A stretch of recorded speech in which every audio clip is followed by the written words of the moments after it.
significa para Cristo estar em nosso meio no cenário de Mateus capítulo 18, versículo 20?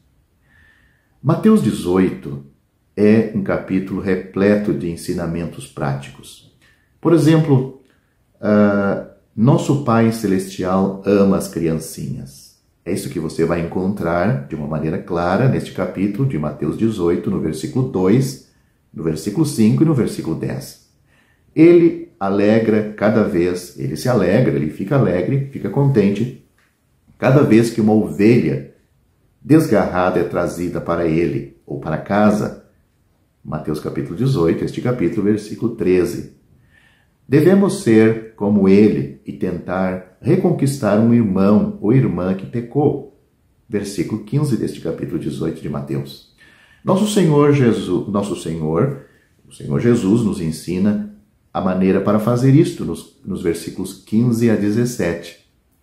Mas, infelizmente, os crentes podem buscar a restauração na sequência correta e com o coração do Pai, apenas para que o errante se recuse a vir. Infelizmente, pode acontecer isto.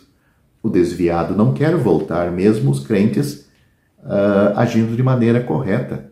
A igreja deve, então, dar o doloroso passo de excluir essa pessoa como se ela fosse um incrédulo.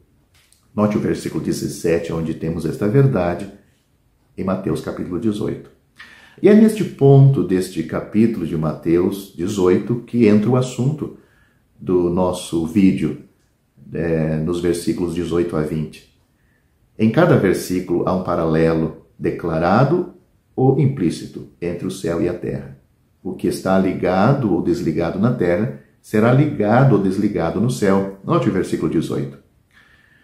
O que é orado, o que se faz em oração na terra, será feito pelo Pai no céu. Versículo 19.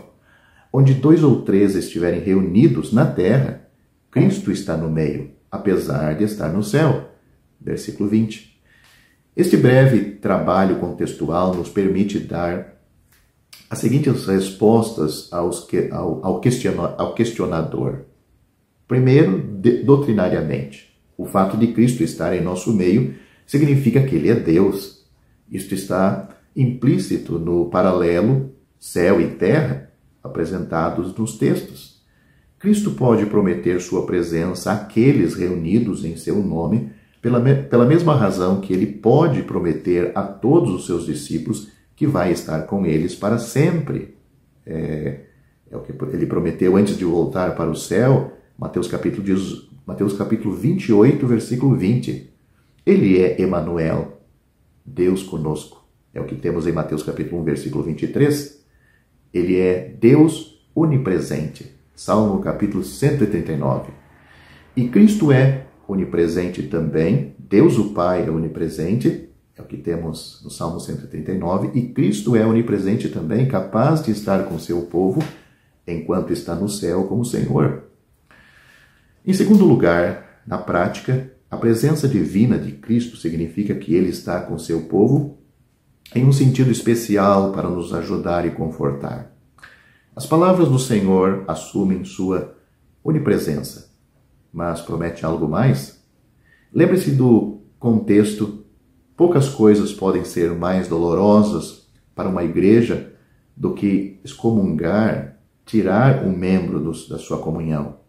A situação é tão séria, como vemos no versículo 18, de Mateus capítulo 18, que os crentes são levados à oração urgente e unida. Versículo 19 desse capítulo. Em seu sentimento de grande necessidade, e à medida que descobrem rapidamente os limites de sua própria sabedoria, coragem e amor, podem encontrar grande conforto na promessa de que seu Pai Celestial lhes concederá a ajuda que pedem e que a presença de Cristo está com eles o tempo todo. É como se o Senhor estivesse dizendo: como você é guiado pelo meu Espírito Santo ao lidar com um irmão ou irmã desgarrada, não desanime, nem tenha medo. Minha presença autoritária e confortante está lá. Você não está agindo sozinho, mas sob e com a minha autoridade. A disciplina na igreja é uma responsabilidade tão assustadora quanto a missão mundial imposta aos discípulos do Senhor em Mateus capítulo 28, do versículo 18 a 20. À medida que procuramos cumprir ambas as responsabilidades para com o Senhor e nos reunir nas reuniões regulares da igreja local, que conforto é saber que Ele está conosco. 2 ou 3 são suficientes para formar uma igreja local. É interessante que no mundo religioso a cristandade está pronta para formar uma denominação reunida quando se tem uma bela construção ou muita gente, aí então se chama uma igreja. Mas neste versículo, Mateus capítulo 18 e 20, diz 2 ou 3 são suficientes para se formar uma igreja local. Reunir-se em seu nome significa que o que é feito e o que é falado é como se ele fizesse e falasse o que a igreja faz e diz. Qualquer outra coisa é carnal e não espiritual. Ele está presente para dirigir em decisões solenes, e sendo que ele está presente, os versículos 18 e 19 de Mateus capítulo 18 devem seguir para se manter a santidade nos ajuntamentos, ou seja, quando crentes causam confusão nas igrejas locais, que merece a exclusão, deve ser feita.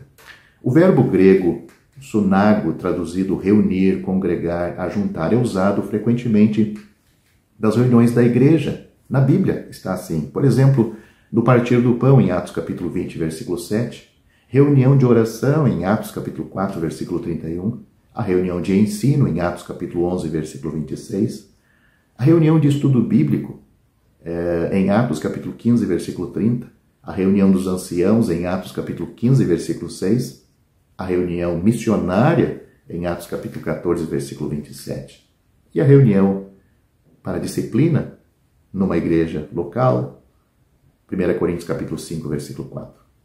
É importante notar que Paulo usa a frase em nome de nosso Senhor Jesus Cristo em 2 passagens referentes à disciplina a uma pessoa que estava na comunhão na igreja local, mas é necessário a retirada dela por causa de pecado, desvio. Isso está em 1 Coríntios capítulo 5, versículo 4 e 2 Tessalonicenses capítulo 3, versículo 6. Na verdade, o seu nome, o nome do Senhor, deve incluir tudo o que fazemos, pois Paulo escreve: e tudo o que fizerdes, seja em palavras, seja em ação, fazei-o em nome do Senhor Jesus, dando por ele graças a Deus Pai. Colossenses capítulo 3, versículo 17, está assim na versão da Bíblia atualizada, na versão Almeida atualizada. O seu nome, o nome do Senhor, é certamente um nome que atrai. Mesmo no Antigo Testamento, o povo tinha que reconhecer que Deus escolheria um lugar para ali pôr o seu nome. Deuteronômio capítulo 12, versículo 5. Este lugar foi sucessivamente Siló, Sião e depois Moriá. É um nome que unifica os projetos e concessões dos homens, não une espiritualmente. Este nome é um nome que governa, pois o seu povo está sujeito à sua autoridade. É um nome que separa, pois os cristãos não podem servir a 2 senhores, como os homens de Judá tentaram fazer em Isaías capítulo 26, versículo 13.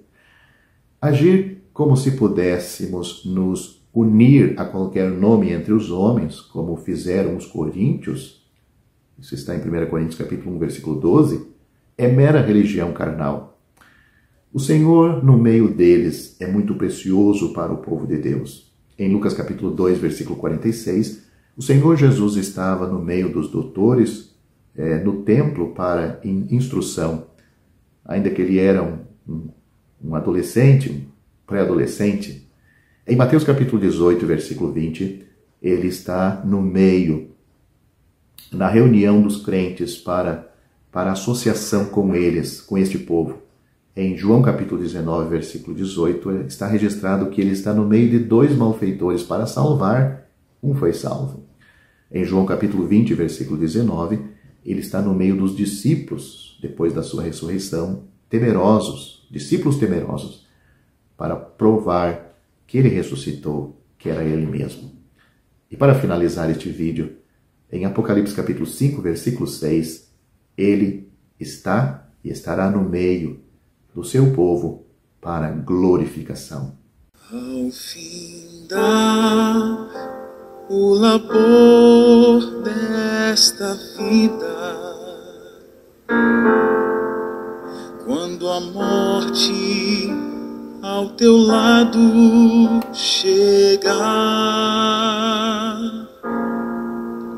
que destino há de ter a tua alma? Qual será no futuro o teu lar?